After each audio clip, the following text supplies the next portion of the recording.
It's good to see you. I'm Alfred Perlman. I'm a railroad man, and I'd like to tell you something about our railroad and what we're doing on it. Hear that click of the rails?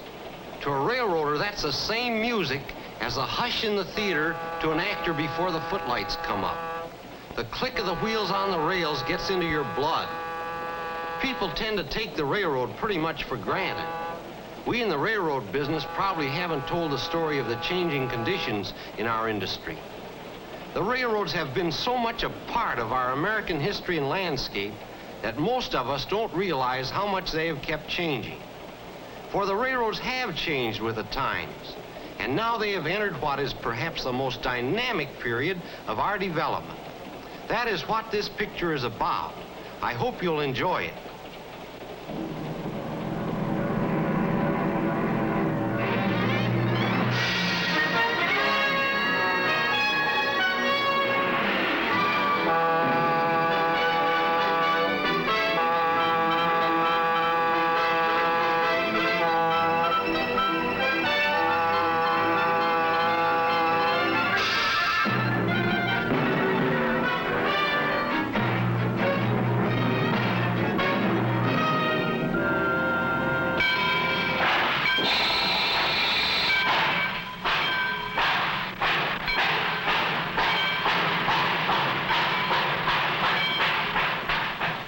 Job waiting for it from the beginning.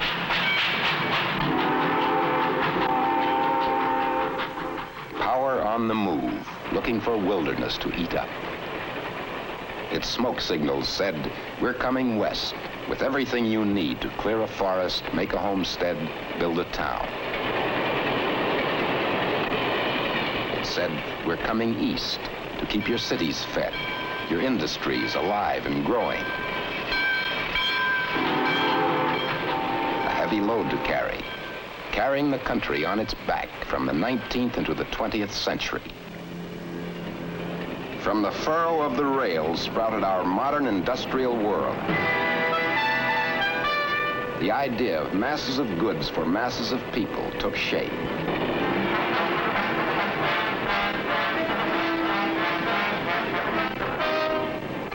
This skyline, its signature. One continuous moving assembly line, and the rail itself, part of that line. The steel needing iron ore and power, the power needing coal and oil. Every part of the line connected to every other part. Mile after mile of industrial power.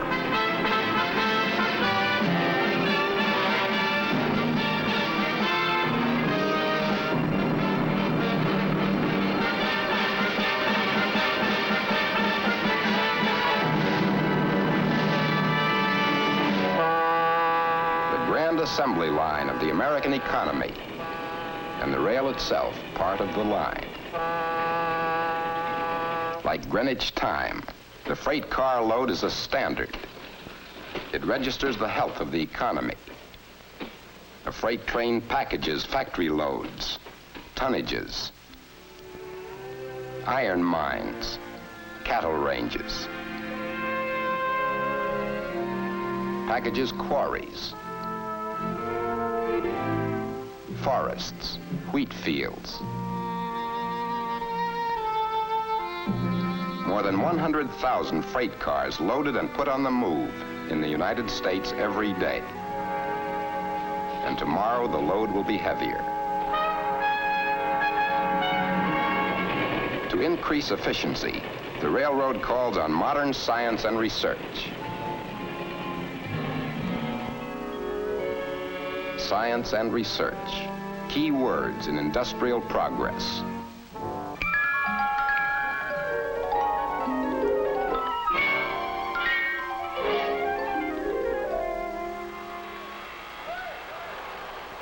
The Central uses 2,000 diesel locomotives.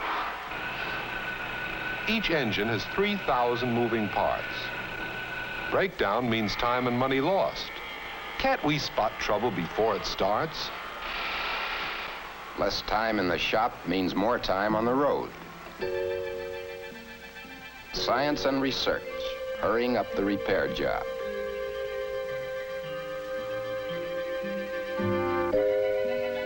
key instrument is the direct reading spectrometer in the research lab of the New York Central Railroad in Cleveland.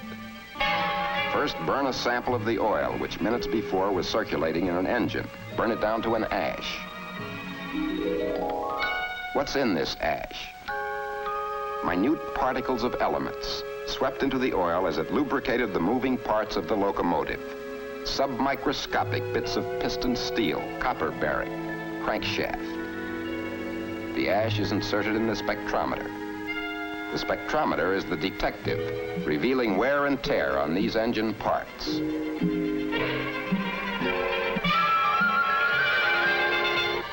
Time for analysis, 47 seconds. By chemical analysis, 2 months. By checking wear and tear figures on each locomotive against previous readings, trouble is averted before it starts, saving millions of dollars a year.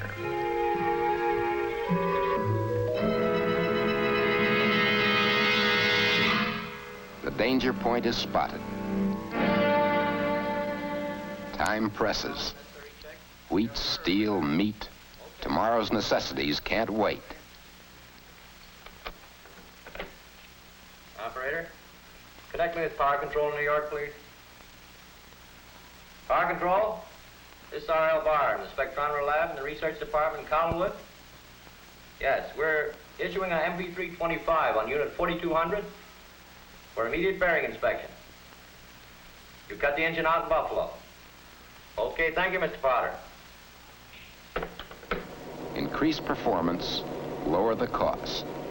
More out of less. A problem for scientists. Now, our diesels use 20 million gallons of high-grade fuel per month. Cut the cost of a gallon by just 1 cent, and you save more than $2 million a year. Puzzle for the technician. How do you transform an inferior product into a superior one? Find the right working equation.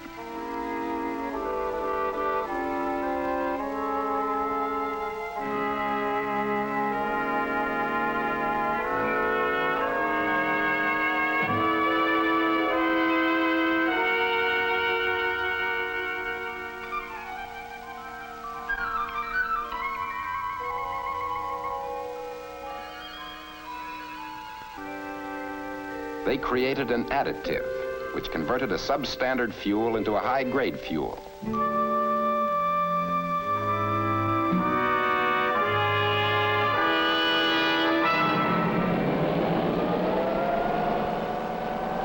More out of less. More speed, more power for the big train. In the Central's atomic laboratory for authorized personnel only, an atomic switch lamp is being tested. Self-powered, it will burn continually for 12 years. Can the traditional rail shape be modified to support heavier loads at greater speeds? Experiment, a dry lubricant for locomotive gears, which could simplify engine maintenance. From roadbed to signal tower, the American railroad is being refashioned. Harold, you're going to take your cars as you're getting off the Electronic freight yard, the frontier yard of the New York Central at Buffalo. 1 yard that took the place of 8, and more like it being built.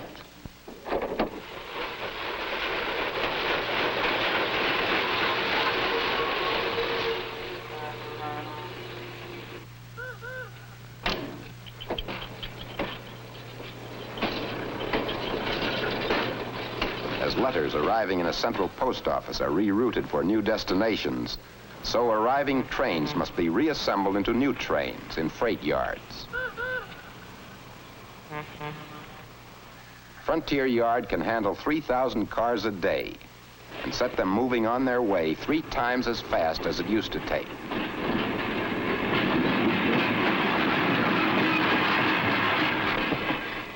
As it moves down an incline called the hump, the freight car is taken over by automatic controls. Its weight and speed are instantaneously calculated on a computer, regulating a system of retarders which slow down the cars.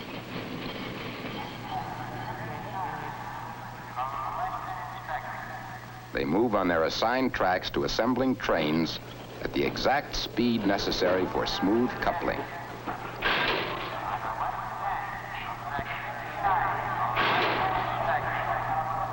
New railroad in the making. Early Bird, nickname for a fleet of New York Central's crack freight trains that speed each day from the Midwest to the East. You are watching the loading of NY4, one of the early birds on the Chicago-New York run. Masses of things for masses of people. Everyday things. Plywood, canned goods, housewares, drugs, paint, newsprint, auto parts, living standard.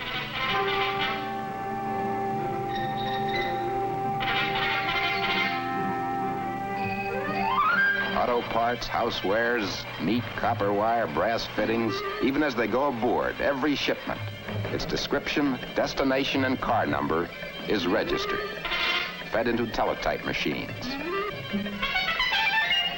At the same instant, the loading is being recorded in bureaus in Cleveland, Detroit, and New York. Throughout its length, the electronic nervous system of the railroad is alert.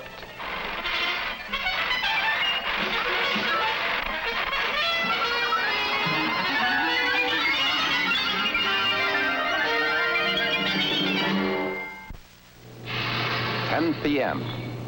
Blue Island Yard, Chicago. Time to roll.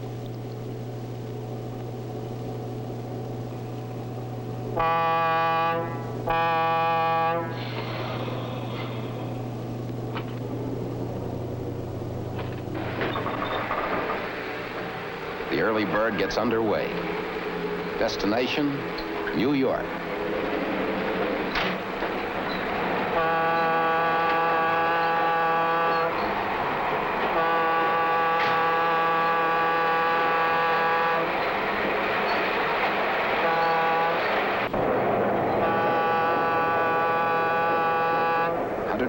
Freight cars behind its diesels.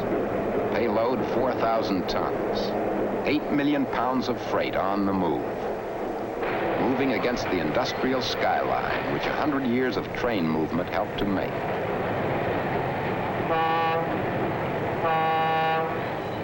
Night across the Midwest, moving eastward.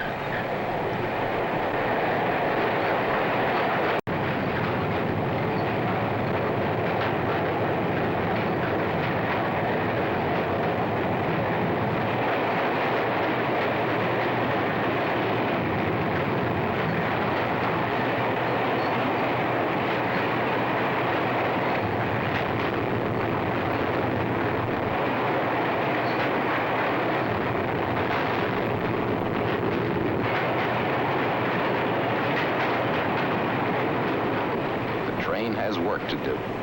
It got the job 100 years ago, and will have it tomorrow, carrying the load.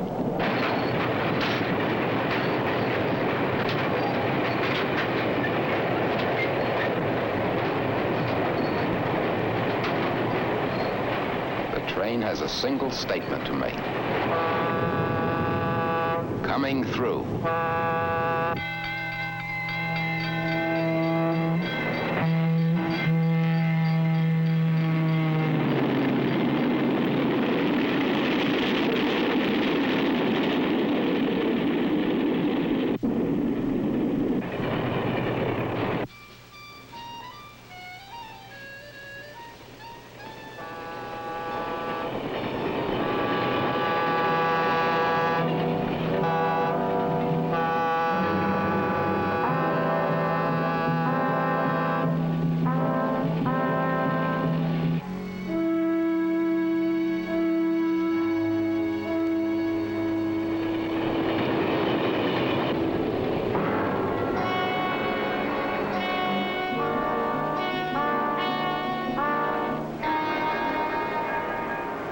Through an Indiana night into an Ohio morning, carrying the load.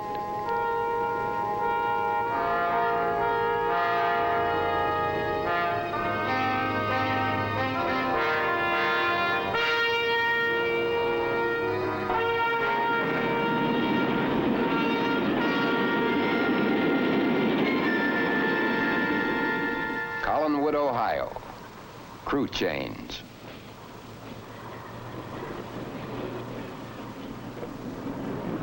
As trainmen have done since the first wood burner ran, the old and new crews exchange greetings, news of families. Good weather and clear track. Some things do not change.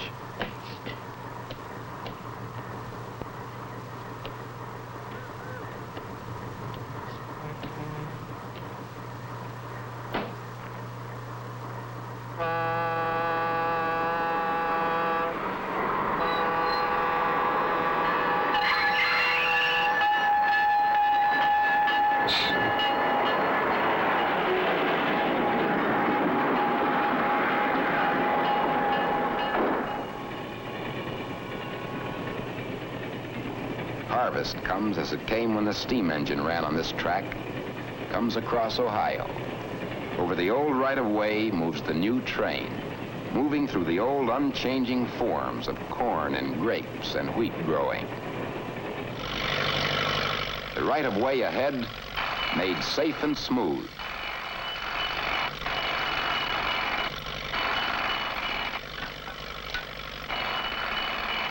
John Henry with new muscles. There's not a man alive can pull and drive spikes like this. Or raise up rails. Or pack the ballast.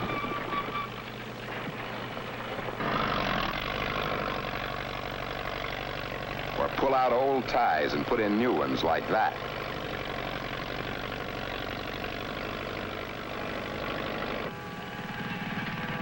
Smooth down the road bed, so it's set for that train to roll through.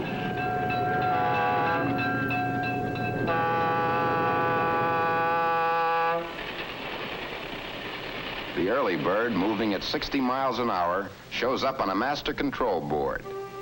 On this panel, all train movement on the next 200 miles of road is registered. Remote controls here make 2 tracks do the work of 4. Handle 85 trains a day, which meet and pass in automatic safety. Here we see the early bird following a local freight. Early bird moving east on track 1. Ahead of it and moving east on the same track, the local freight. As the early bird catches up, the dispatcher switches the local freight to track 2.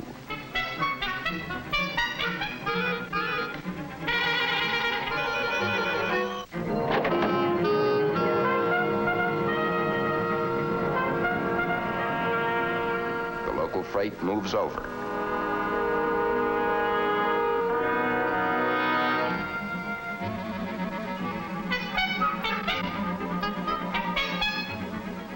The dispatcher lines up track 1. And the early bird sweeps on.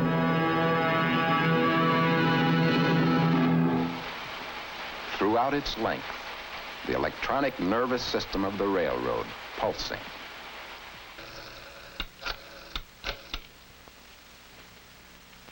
Let me have the Freight Service Bureau, please. Service Bureau. This is Sutton of Brinkman's. Can you tell me when I can expect a New York Central 64-247? Out of Chicago on the 23rd. Okay, I got it. Hold on a moment, please.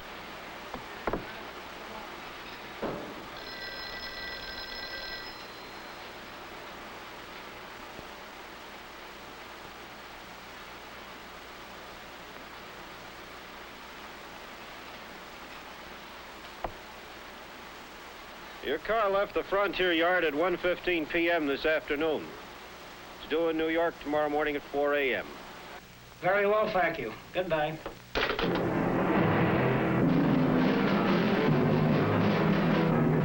Coming through. Destination, New York.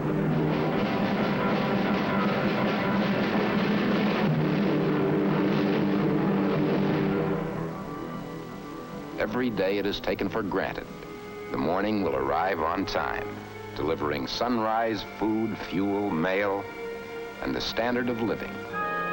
And more of the same tomorrow. Every day it is taken for granted that what is needed will be on hand. It is taken for granted that the train will do its job. The country and the cities grow. The train will help deliver the future, as it has done from the beginning.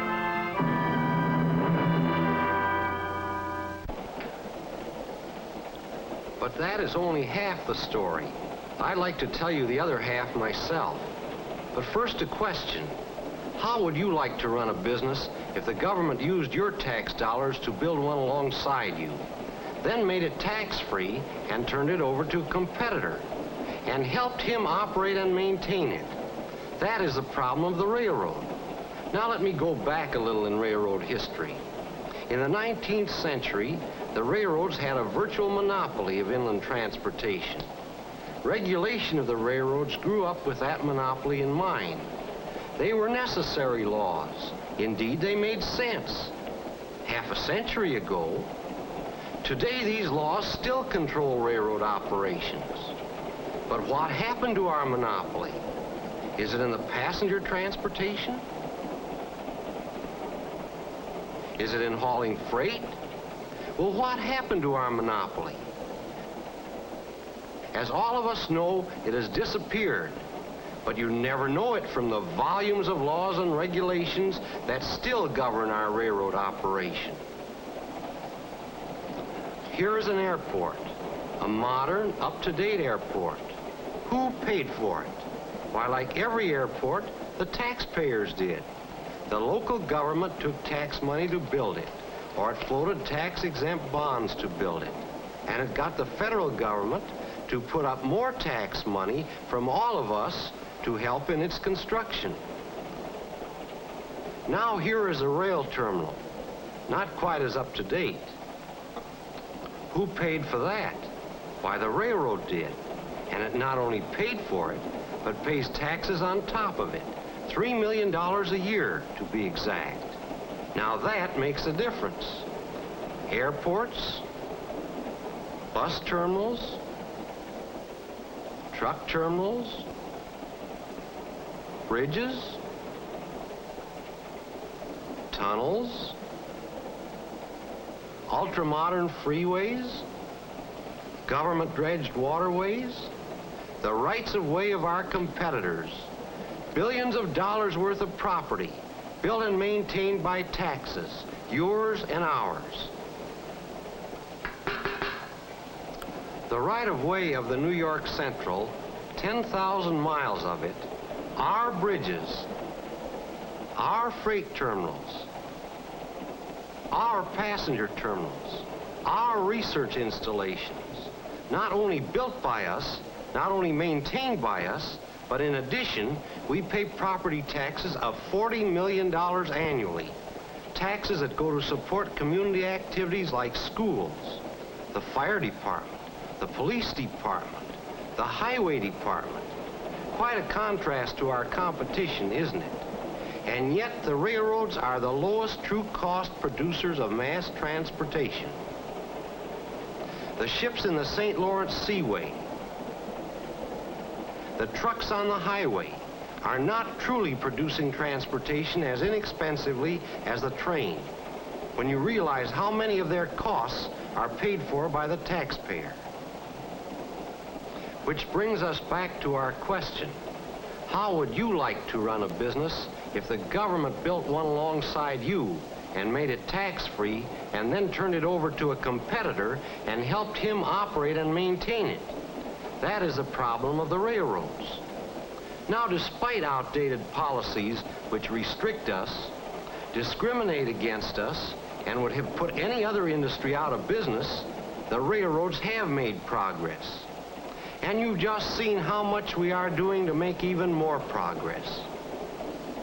But in a competitive free enterprise society, we cannot indefinitely run a business in competition with government-financed, government-supported business. What we have is a lopsided transportation policy on federal and state levels, a policy which is slowly squeezing the life out of our railroads. What do we ask? Well, that's simple. We ask for an up-to-date, fair transportation policy. We ask that all forms of transportation pay their way, as now only the railroads do. Or failing that, we ask the same tax benefits and the same government support under which other forms of transportation operate today. We are not just discussing a 4% return versus a 6% or 8% return. We're discussing the steady expansion and growth of American industry as a whole. We're discussing your standard of living and comfort. We're discussing your better standard of living and your greater comfort tomorrow. You can't have them without modern and more efficient railroads unless you know the facts and demand a modern transportation policy which gives equal treatment to every form of transportation. Thank you.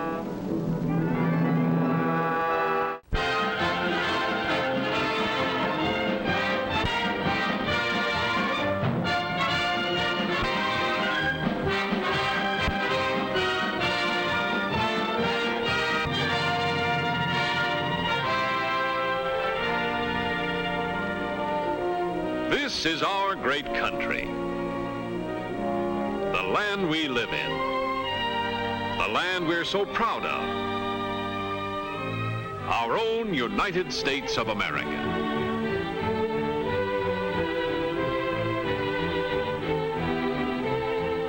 It's a big country, this land of ours. A country of broad plains and rolling prairies, of vast forests and fertile fields, rivers and lakes, high mountains, little villages, and great cities. No wonder we're so proud of America. There's much to be proud of. And here's one of the most wonderful things about this vast country of ours. No matter where we want to travel, no kinds of raw materials and manufactured goods. Have you ever stopped to think how really important railroads are? Have you ever thought of what it takes for the millions of people in this great country to be able to travel from one end of the land to the other with speed, safety, comfort, and at low cost? Have you ever marveled at the iron ore and coal and hundreds of other raw materials that move continuously to the nation's widespread factories? And how thousands of different finished products are delivered from where they are made to where they are needed in all parts of the country? Have you ever wondered how the foods we eat are always being delivered from the farms to our markets, and how they arrive fresh as the day they were picked? Well, the answers to those questions make up one of the most fascinating and important stories in the history of our country, the story of the American railroads. In order to tell you that story, we're going to visit the railroad yards. We're going into the railroad stations and out along the tracks. In that way, you will get a better idea of what the nation's railroad system is like, and the big, important job trains are always doing. Then, the next time you are on a train, or the next time you see a train speeding off into the distance, you'll understand how much we all depend on railroads. How much keep this land of ours the most wonderful and prosperous nation in the world. When our country was young and much smaller than it is today, traveling was slow, uncomfortable, and dangerous. And so people didn't travel very much. Then, just a little more than 100 years ago, came the one thing the young country needed to grow into an important nation: adequate transportation. That transportation came in the form of railroads. Those early trains were funny little affairs when compared with the big trains we see rolling today. But they had a lot to do with opening up and developing vast new territories, which later became states. You could say that America and her railroads grew up together. As the railroads pushed ahead, settlers followed. Farms were cleared and crops planted. Mines mines were opened and the railroads began moving the ore and the coal to mills and factories. Villages which sprang up around the railroad stations grew and prospered into big, important cities. Throughout the length and breadth of the land, trains come and go, day and night, in all kinds of weather, carrying millions of people and millions of tons of freight. Because we don't always see the trains which serve us, maybe everyone doesn't realize how essential railroads are to our everyday living. Everyone likes to travel. Suppose we see what happens when we take a train trip. We'll go along with these two friends of ours, Carol and Jimmy. That is, if Jimmy can ever get Carol's suitcase shut. In real life, their parents would probably go along with them. But for this picture, suppose we let Carol and Jimmy travel by themselves, okay?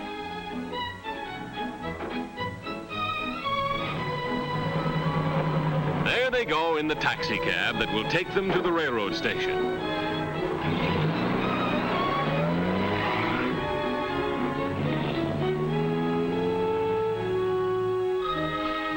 Almost every town has a railroad station.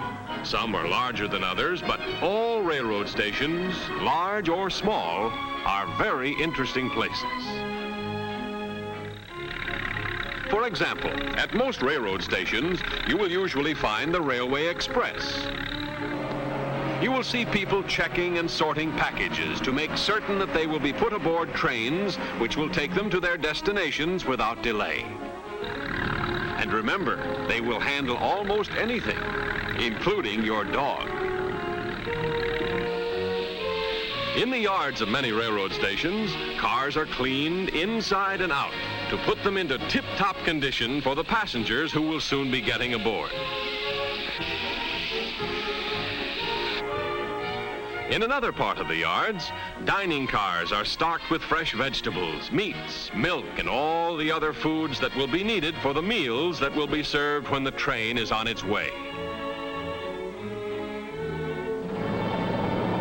Nearby, there is usually an engine house where locomotives are brought for cleaning and servicing.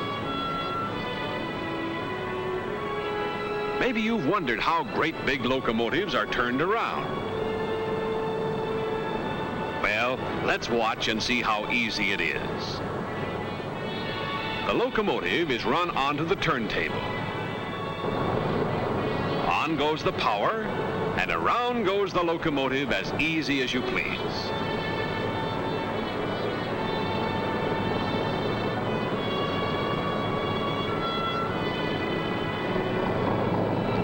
Say, we'd better not forget Carol and Jimmy.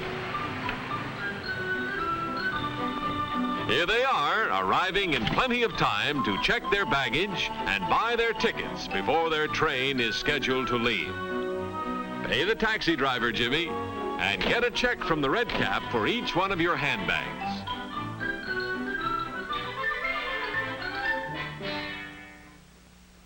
The next stop is to buy tickets. Now let's see, Jimmy and Carol are going to visit their aunt and uncle at a town about 1,000 miles away. They will be coming back by train, so they will buy round-trip tickets. Buying round-trip tickets, they will be saving money too. The ticket clerk stamps each ticket with the date on which the ticket is purchased and the date on which the ticket is used. So far, so good. As Carol and Jimmy are going to sleep on the train, they'll have to have sleeping car tickets too. That's right, you're all set now. Say, you'd better not take too much time paying for your tickets, Jimmy, because here comes your train. There's nothing quite as exciting as a railroad station at train time. From the time the train arrives until it is ready to leave again is usually only a matter of a few minutes. But during that short period, many things happen. Trunks, luggage, and other such items are loaded into the baggage car near the head end of the train. The United States mail is put aboard the railway mail car. Windows are cleaned by a mechanical washer. Friends and relatives bid each other last-minute goodbyes. Passengers like Carol and Jimmy board their cars and are shown their space in the car by the porter.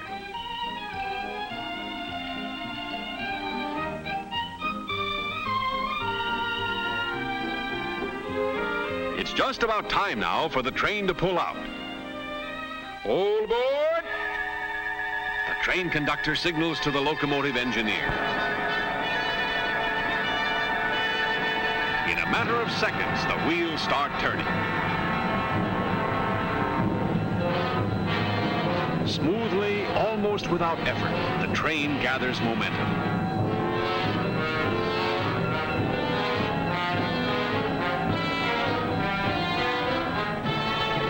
And before long, it is out in the open country again, running along at top speed.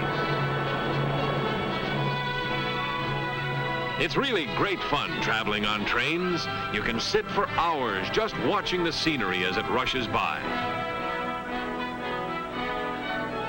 It's almost like a travel motion picture, one of the most interesting motion pictures you could possibly imagine.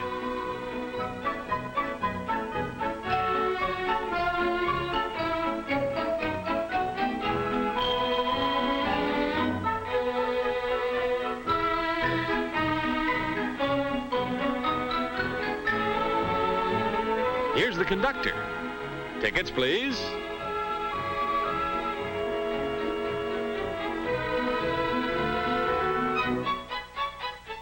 Most passenger trains carry the United States mail, for the railroad postal car is the very backbone of our country's mail service.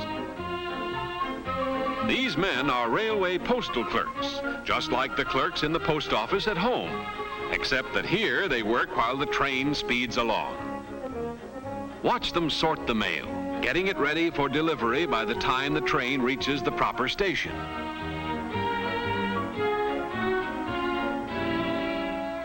One of the most popular cars on almost any passenger train is the dining car, a real restaurant on wheels.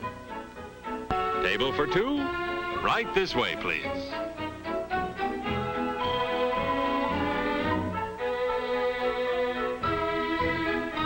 Now, Carol and Jimmy, what do you think you'd like to eat?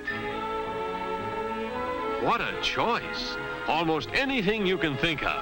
And if you need any help, the steward is only too pleased to offer some suggestions.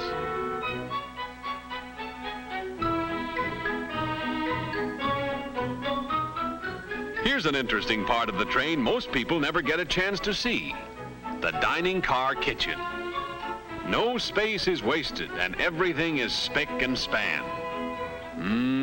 That food really looks good enough to eat, doesn't it? Looks as though Carol and Jimmy topped off their meal with ice cream.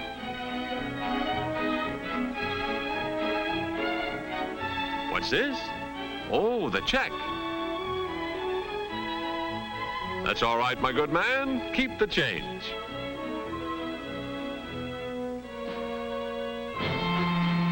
Modern trains provide low-cost, dependable, comfortable, and safe transportation. They have spacious air-conditioned lounge and dome cars where passengers can relax and read or sit and talk with fellow passengers. There are many types of accommodations on modern trains. There are single rooms like this called roomettes. There are bedrooms, compartments, and more spacious drawing rooms, all with the latest conveniences, rooms which make up into sleeping rooms at night.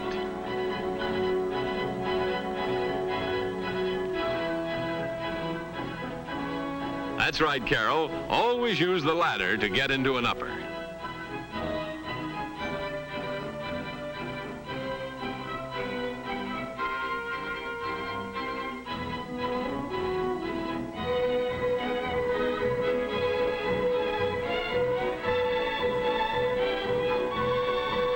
It's getting pretty late, so good night, Jimmy and Carol, and pleasant dreams.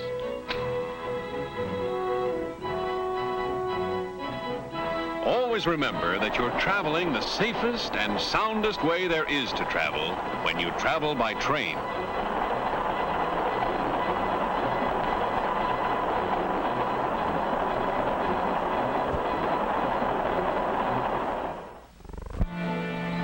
We've been talking mostly about passenger trains. But how many of you know that about half of the trains in the country carry no passengers at all? That's right, they carry freight. Things that are so important in our daily lives. The food we eat. The clothes we wear. The fuel we burn. Almost everything we use depends at some stage on the service of railroads.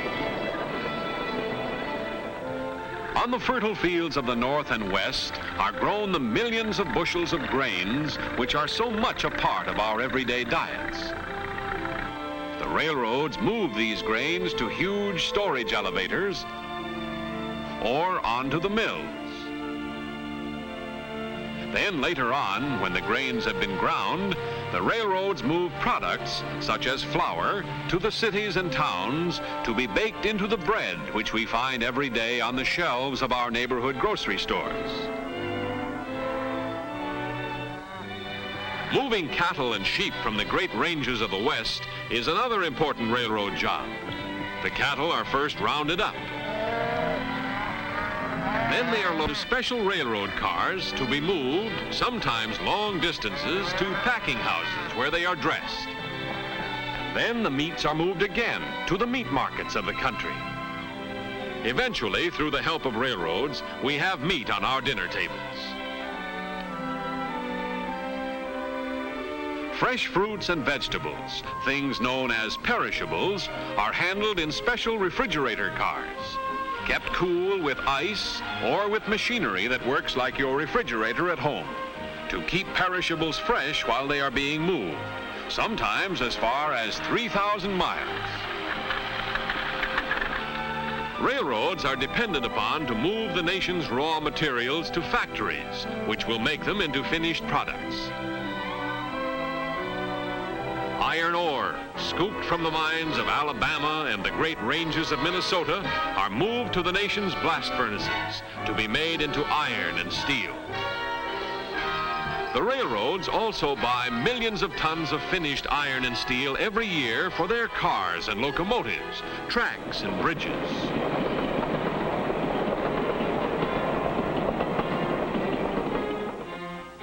Coal is one of the most important things carried by the railroads. Millions of tons are moved every year to keep power plants and factories working. Railroads are depended upon to deliver the coal to towns and cities, to keep homes, hospitals, schoolhouses, and other buildings heated during the cold winter months.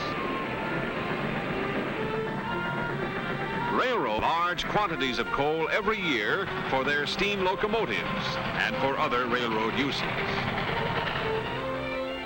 Railroads carry forest products, logs and pulpwood, from the forests to the mills. And they carry the lumber and the paper and other products made from wood or wood pulp to the places where they are needed. Cotton, grown in Dixie, is moved to the textile mills of New England and the Southeast, where it is made into cloth for clothing and thousands of other important items. Oil is moved by the railroads in huge quantities too, and the railroads buy and use a large part of all the fuel oil sold in the country every year.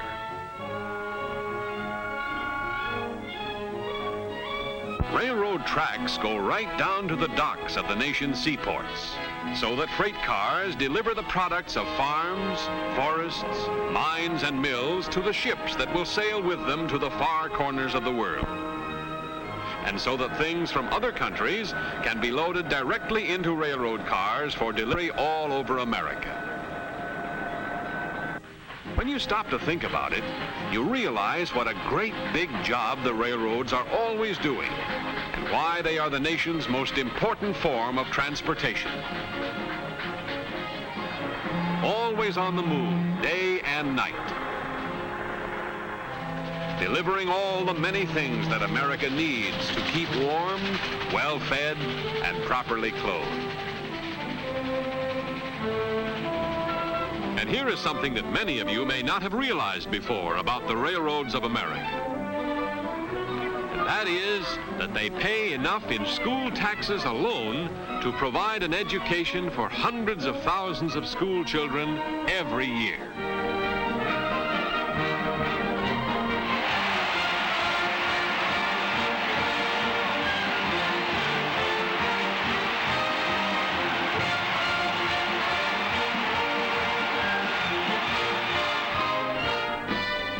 It's time we were getting back to Carol and Jimmy. They'll think we've forgotten all about them.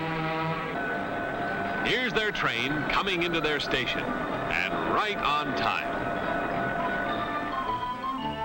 It looks like their aunt and uncle are pretty happy to see them, too.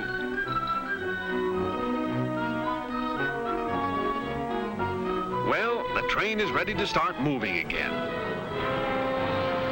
There she goes, pulling out of the station, gathering speed, carrying other passengers, mail, express, and baggage to other stations. We certainly hope you've had a nice time coming along on this trip with us, and that you've learned something about railroads that perhaps you didn't know before. We hope each and every one of you will be able to take a trip on a train very soon. Perhaps you'll want to visit a big city.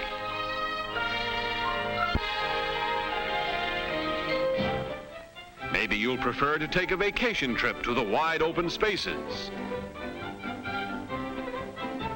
Or maybe some of you will prefer the seashore. But no matter where you might want to go, remember there are always trains to take you. And when you go, you'll see how big and how wonderful your own United States of America really is.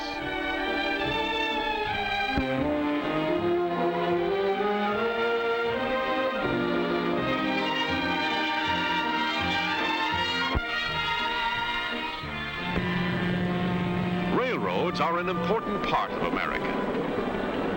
They play an important part in our daily lives, carrying millions of tons of freight and millions of people every day of the year. That's one of the wonderful things about this country of ours. Here, people can go where they want to go, when they want to go.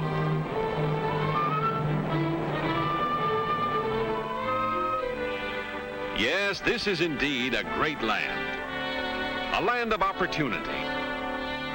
A land made great by the efforts of individuals. Individual efforts which have raised ours to the world's highest standard of living. Here in America, a person can worship God as he chooses. He can go to the church of his choice.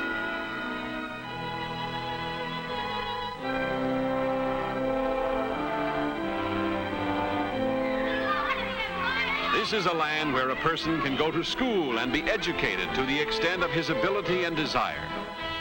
From kindergarten to universities as fine as are to be found anywhere in the world. This is a great country, America. A country of the people, by the people, for the people. A country whose flag we are always proud to honor, and whose rights, principles, and freedoms we are always proud to uphold. It was upon these principles and freedoms that this nation was built, and these same principles and freedoms held fast by America's youth. A youth educated in her history and traditions are the greatest hope, the greatest protection for the future of this, the greatest of all countries, our country, the United States of America.